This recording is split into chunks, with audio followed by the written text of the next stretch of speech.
Lo dijo en la primera hora. Muy bien, 7:10 en la mañana. Seguimos aquí en nuestro espacio de noticias a primera hora por Armónica FM y las plataformas digitales de Primera Plana. Me enlazo ahora mismo vía telemática con David Chávez, él es analista político.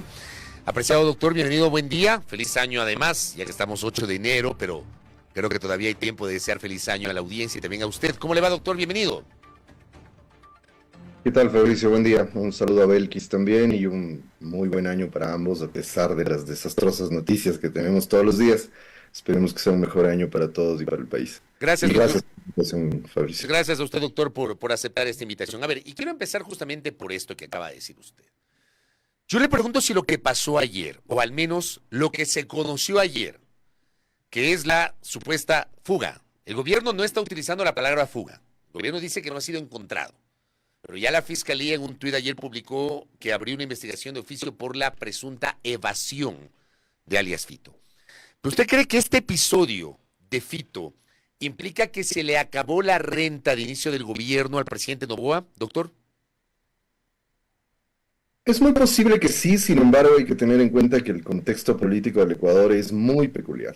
Es decir, mi impresión de ayer para acá, al ver las reacciones, una de las cosas que me llamó la atención fue precisamente eso de que no utilizan la palabra fuga el gobierno ni los medios afines al gobierno, los medios gobiernistas, los grandes medios de este país tampoco están usando la palabra fuga.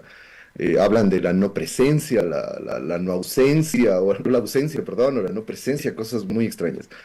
Pero, pero más allá de eso, digamos, evidentemente este podría ser, y subrayo el condicional, podría ser un golpe a los buenos números que tenía Noboa hasta este momento. Pero como decía, más allá de eso, me extraña y me sorprende la reacción de muchos actores que apoyaron a Noboa. Es decir, sabíamos que esto iba a pasar. Es decir, para mí no hay nada nuevo en el libreto de lo que iba a hacer el gobierno de Noboa. Y creo que es tiempo de que en el país hagamos una reflexión más profunda, porque estamos, creo yo, en un punto muerto, políticamente hablando. Es decir, el problema no es Lasso, no es Noboa, no es Topic, no es como personas concretas. El problema es que la institucionalidad del Estado está absolutamente destrozada en el Ecuador. Y mientras esa institucionalidad no se reconstituya, es imposible combatir al crimen organizado. Más allá de las personas. Ahora, ¿por qué digo que estamos en un punto muerto? Porque si uno evalúa a los actores políticos que están en escena, que tendrían capacidad para reconstituir medianamente esa institucionalidad del Estado, hay uno solo, la Revolución Ciudadana, que lamentablemente cuenta con el rechazo mayoritario de la población, que preferirá seguir eligiendo a los Noboa, a los Lazos, a los Salazar, a los que vengan luego, para que no regrese el correísmo. Y me parece que en ese callejón sin salida debemos elevar el nivel del debate político, de la conciencia ciudadana y de la cultura política y asumir responsabilidades. No podemos hacernos los sorprendidos ahora cuando elegimos a un candidato de las características de Daniel Noboa. Es decir, creo que ya es tiempo de dejar de justificarnos respecto de las elecciones que hacemos. Para mí no hay nada sorprendente en lo de Noboa, ni en su demagogia consulta popular, ni en su incapacidad de tomar decisiones o mostrarnos un plan medianamente serio para este apenas año y medio que tiene. Y bueno, todos los otros detalles, que ni siquiera completan el gabinete, que los ministros se van de vacaciones a un mes de trabajo, era previsible. Es decir, para mí, quien ahora se sorprende de lo que está pasando es alguien que no vive en el Ecuador o no tiene la más mínima idea de lo que pasa en la política ecuatoriana. Doctor, buenos días. Le saluda Belkis Sánchez. Lo cierto es que, a ver, no se usa en efecto la palabra fuga. No vemos al presidente liderando este tema con vocería alguna. Tras la reunión del COSEPE ayer, tampoco se detallan acciones concretas y mucho menos se vislumbra un camino claro para restituir esa institucionalidad que usted menciona. Es que la derecha no tiene proyecto político, ¿no? Insisto, ya ni siquiera se trata solo de Daniel Noboa. La derecha no tiene proyecto político y no tiene capacidades políticas para poder restituir medianamente, insisto, porque en las condiciones que tiene el Ecuador actual, reconstituir una institucionalidad que funcione con ciertos mínimos va a tomar mucho tiempo. Pero eso requiere primero tener una estructura política sólida, más o menos sólida, ¿Qué partido de la derecha tiene una institución, tiene una organización, una estructura organizativa sólida? ¿A qué me refiero? Que pueda poner cuadros de gestión pública, con experiencia en la gestión pública, como para, por ejemplo, copar todas las autoridades del Estado. Ningún partido de la derecha. El socialcristianismo, más o menos, porque el socialcristianismo viene además de una crisis muy severa que les llevó en la última campaña, de manera muy demagógica, a tomar una figura de marketing político para ponerlo de candidato.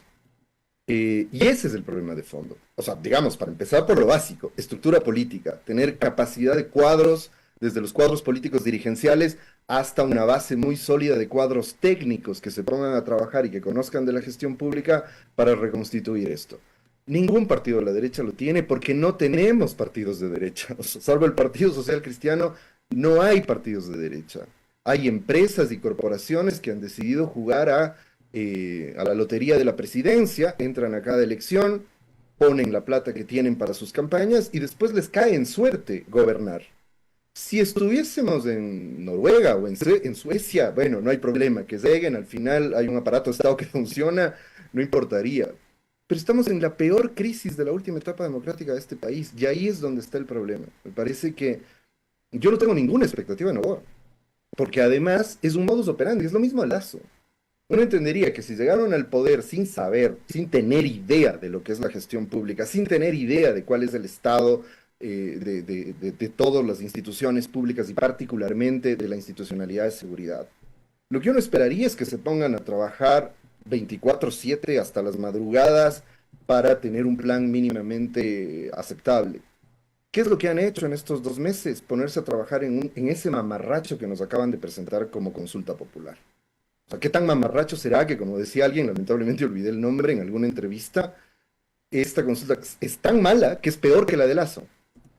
Entonces, esta idea de que vamos en caída libre y que el que viene es peor que el anterior, se está cumpliendo de una manera siniestra, además, porque para el país esto, insisto, si esto fuese solo una cosa de políticos, si fuese solo una cosa del Twitter, del TikTok, perfecto, hagan lo que quieran.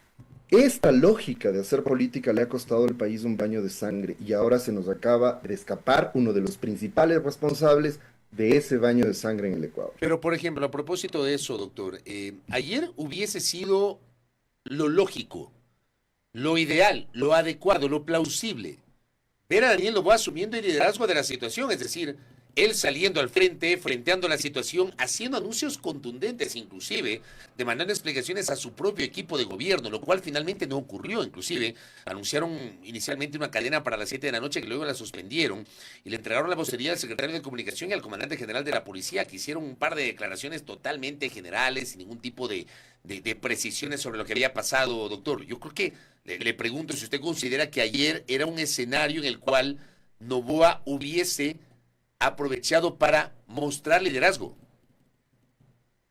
Debió haber sido así en principio, aunque sea en el plano demagógico.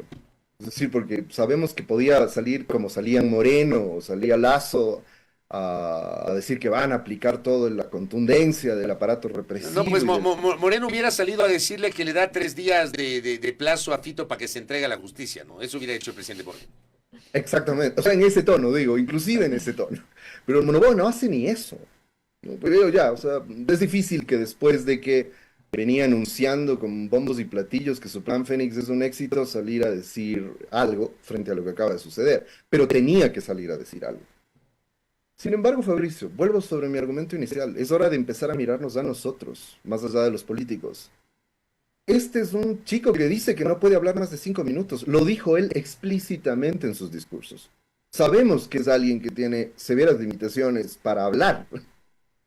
Y acá no solo que votamos por él, se le aplaude eso. Desde la campaña política se ha dicho que eso es lo nuevo, que esa es la nueva política, que los viejos no entendemos que esos son los nuevos tiempos de la política.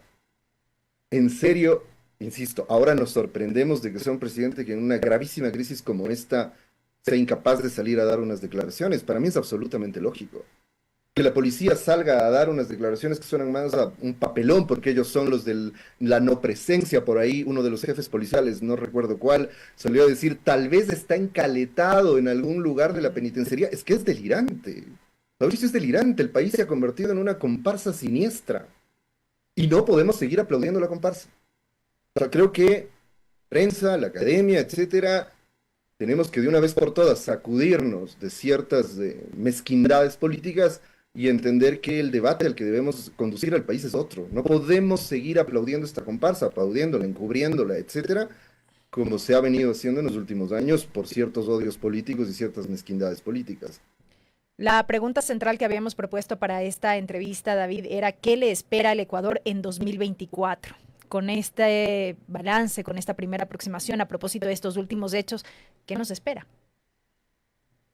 Yo quisiera, o sea, a pesar de mi enorme pesimismo que se ha exhibido en esta entrevista, a veces guardo ciertos resquicios ingenuos de optimismo. Cuando entró Noboa y logró el acuerdo legislativo, que me pareció una buena noticia, es decir, que los actores políticos puedan sentarse, ponerse de acuerdo y tratar de sumar en lugar de pelearse entre ellos para poder salir de esta situación. Sin embargo, siempre mi temor era, esto es meramente coyuntural, es solo de la Asamblea y tarde o temprano se va a quebrar. Y es lo que me parece que va a ocurrir. Si se restituye será para cosas muy puntuales, pero se requiere un acuerdo de gobernabilidad mucho más amplio que veo muy difícil que Daniel Noboa lo pueda liderar y que los actores de la Asamblea estén dispuestos a asumir. Cuando usted habla de un acuerdo de gobernabilidad mucho más amplio, ¿a qué se refiere? Porque se entiende que hoy hay un acuerdo de gobernabilidad entre el Ejecutivo, representado en ADN, con Revolución Ciudadana y con el Partido Social Cristiano.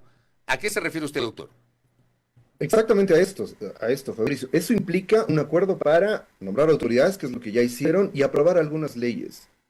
Pero si en el Ecuador seguimos pensando que la crisis de seguridad que tenemos es un problema de leyes, estamos perdidos, de leyes o de consulta. Eso es seguir aplaudiendo la comparsa siniestra que venimos teniendo ya por años.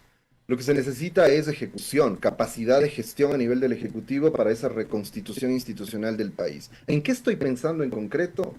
En que Daniel Noboa debe dejar de poner a TikTokers en su gabinete y debería abrir la posibilidad de que otros actores políticos, como la Revolución Ciudadana, que tiene larga experiencia en gestión pública, puedan asumir cargos. Eso sería... O sea, usted habla, a ver, más allá de un acuerdo de gobernabilidad, usted habla de un gobierno de concertación.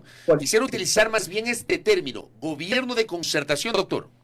Exactamente. O sea, he insistido con su crisis y demás, pero otro de los partidos que tiene experiencia en gestión pública es el Partido Social Cristiano. Debería ser integrado. Pero eso implica un nivel de liderazgo que le saque a Noboa del secuestro de los medios de comunicación de derechas, por ejemplo, que son los principales promotores del anticorreísmo, y que lo primero que le van a decir es que está pactando con las mafias. Justamente hacia eso iba yo. Y le iba a consultar, ¿cómo puede trascender de la Asamblea este acuerdo que vemos que existe justamente para la aprobación de leyes? ¿Cómo puede trascender de allí ya a lo general, como gobierno en sí, sin que este sea satanizado?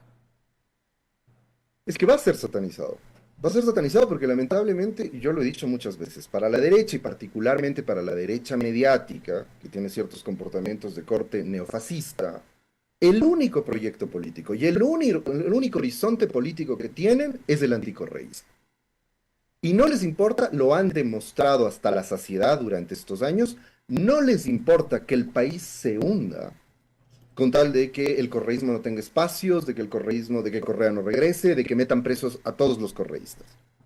Entonces, un gobierno con liderazgo tendría que enfrentarse a esos sectores, tomar cierta distancia, no significa necesariamente volverlos sus enemigos, pero tomar cierta distancia, recordarles que quien gobierna es él y que dada la gravísima situación del país es necesario hacer acuerdos mucho más amplios. No basta con aparecer en la inauguración del metro y tomarse unas fotos, por ejemplo, o aparecer en algún evento en el municipio de Guayaquil o en la prefectura del Guayas con las autoridades correístas y tomarse unas fotos. Es necesario precisamente llegar a acuerdos transparentes, claros, democráticos. Nadie está hablando de repartos y de reparto de hospitales o alguna cosa parecida.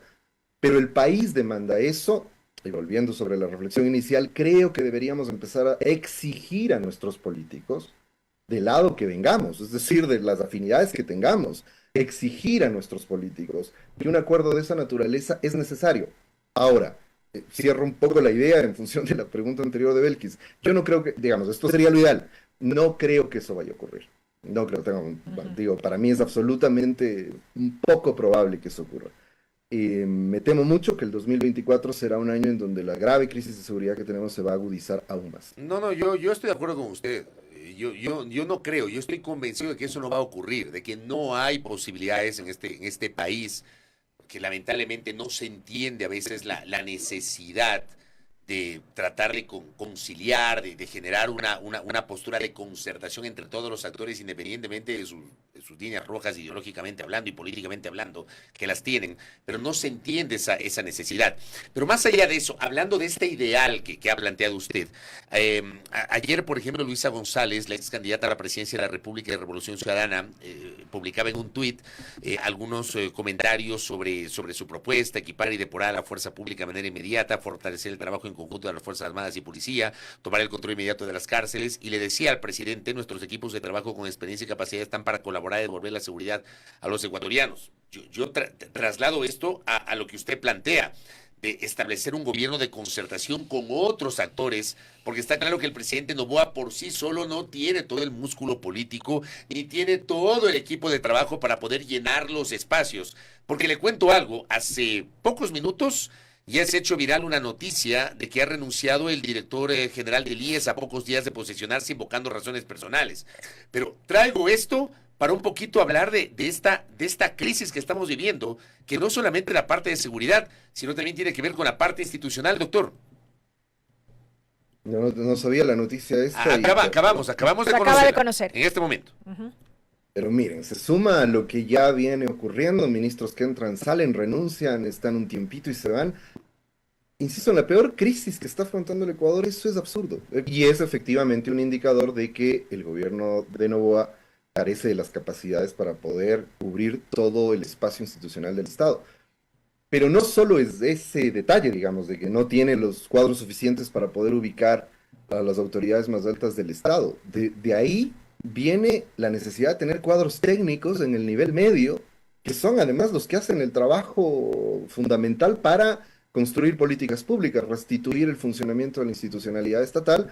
Y obviamente en un movimiento político que era el de Moreno, que además creo que ya lo van a cerrar, no sé qué, no hay cuadros políticos para eso, y en la corporación Noboa tampoco. Entonces, insisto, lo lógico sería abrir esa posibilidad, tratar de tener algunos acuerdos con límites y todo lo que quieran, pero obviamente también asumir los costos, que es lo que nadie quiere. Es decir, me parece que los gobiernos de derecha, lamentablemente, están secuestrados por ciertos poderes no muy democráticos, como el poder mediático, como el propio poder de las Fuerzas Armadas y la policía, por el poder judicial, que tiene todo lo que hemos visto en estas semanas tras bastidores. Entonces es muy difícil que se pueda salir de la lógica inercial que tiene ya la estructura del Estado actual para recomponerla. Yo no tengo ninguna expectativa de que la derecha pueda hacer eso, porque aquí hay un status quo del que se beneficia mucha gente. Eso es lo que hay que tener en cuenta. No es que todo el mundo está en contra de esto. Hay grupos de poder, hay élites, hay sectores que tienen cualquier tipo de poder, desde el mediático hasta el económico, que se benefician, y del económico ilegal, por supuesto, que se benefician enormemente de cómo está funcionando el Estado en este momento. Esto es un proyecto, es decir, hay que tener en cuenta eso. Esto es un proyecto, ha sido el proyecto de la derecha. No es que solo es producto de la incapacidad, han sido incapaces, han sido increíblemente incompetentes los 3 últimos gobiernos, pero no solo es producto de su incompetencia. Esto es su proyecto político. De aquí se beneficia mucha gente en esos niveles minoritarios que son las élites y los grupos de poder de este país. Pero, obviamente, nos perjudicamos las grandes mayorías en el Ecuador. Pero eso es lo que está ocurriendo, es decir, no es solo un caos producto de que no ven lo que está pasando. Aquí hay beneficiarios de este desastre que estamos viviendo. Doctor, rápidamente, en medio de todo esto, la consulta popular, cuyas primeras 11 preguntas se mantienen ya en análisis en la Corte Constitucional, se sumarían otras 5, según ha anunciado la ministra de Gobierno. ¿Qué futuro le ve?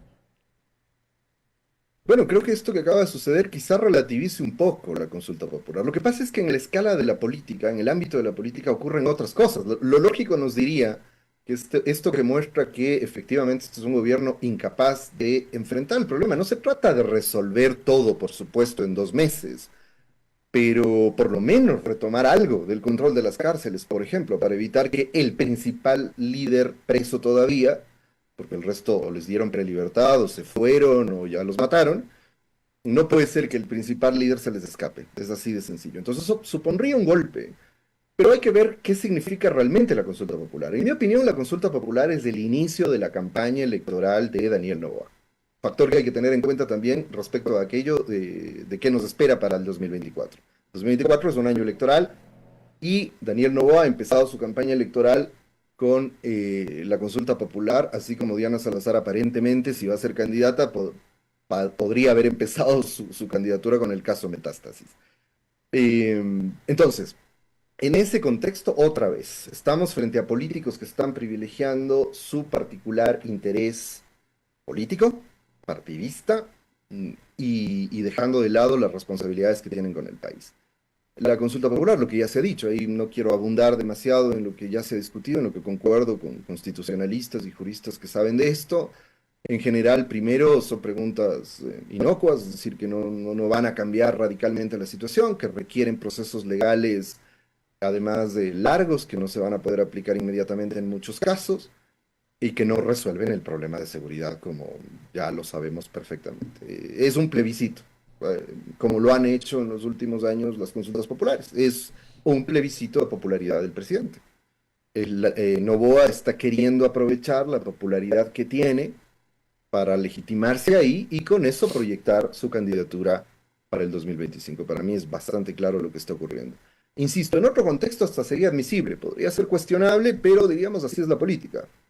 Pero en este contexto, con un inicio de año con 50 muertos en un día y con el hecho de ayer de que se escape el principal líder, uno de los principales promotores de esta violencia que vive el Ecuador, me parece que sencillamente no solo es absurdo, es un insulto al país.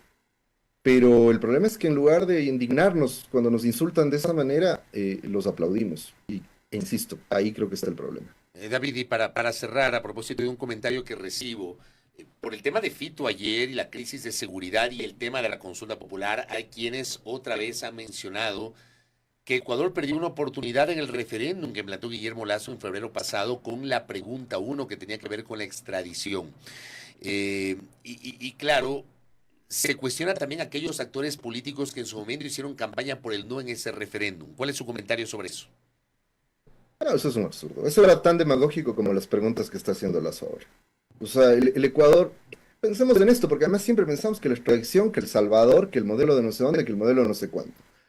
En la época del correísmo metieron presos a todos estos líderes de las bandas. ¿Cuándo se fueron? ¿Cuándo salieron? ¿Cuándo se escaparon? ¿Cuándo los mataron? ¿En la cárcel, como Norero? En estos últimos años. O sea, dejemos de decirnos mentiras demagógicas. O sea, la extradición no habría resuelto. Igual Fito se habría escapado, digamos, con extradición y todo. Igual Fito se habría escapado, igual habrían matado a Norero. En fin, es decir, dejemos de convencernos por lo que son discursos ideológicos de sectores interesados que, insisto, no les ha importado hundir al país en esta situación. Por Dios, tenemos que reaccionar ya, de una vez por todas. Y a mí me parece que lo otro son los discursos raros que han logrado meter en buena parte de la gente, que son los que permiten sostener a esos sectores en el poder. David Chávez, gracias por el tiempo y por sus aportes para el debate. Muy gentil. A ustedes, Belkis, Fabricio, un abrazo. Gracias. A nuestro invitado David Chávez, analista político. ¿Qué nos espera el 2024? Empezamos de una manera vertiginosa y por supuesto hoy hay una crisis. Creo que es la primera gran crisis que está enfrentando el gobierno del presidente Noboa con la aparente fuga, y utilizo el término aparente porque todavía el gobierno no sale a decir que se fugó. Dice, no lo encontramos. Hasta el momento hay silencio. Esta mañana son las 7:34 y el gobierno no ha dicho media palabra sobre algún tipo de información nueva respecto a lo que pasó con Adolfo Macías, alias Fito, que no ha sido localizado, que aparentemente se fugó, logró evadir la penitenciaría del litoral, el complejo penitenciario donde está la penitenciaría del litoral, la cárcel regional, etcétera, donde él estaba allí recluido. Veamos qué pasa en el transcurso de las siguientes horas. Primera plana. Todas las noticias, todas las voces.